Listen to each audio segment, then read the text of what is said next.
हरि ओम तत्सत। भगवद्गीता अध्याय 1 श्लोक 19।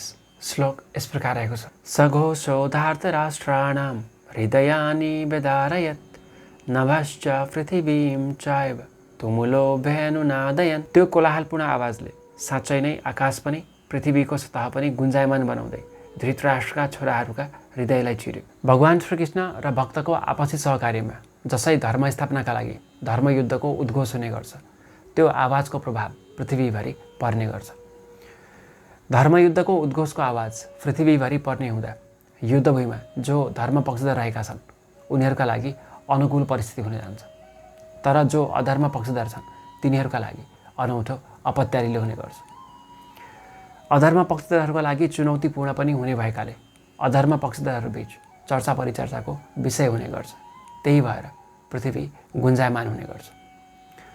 भगवान श्रीकृष्णको नियन्त्रणको प्रभावले यस प्रकारको अवस्था हुने भएकाले अधर्म पक्षधरहरूका लागि दुःखदायी हुन जान्छ, किनभने अधर्मीहरूको पराजयको अवस्था हुन्छ।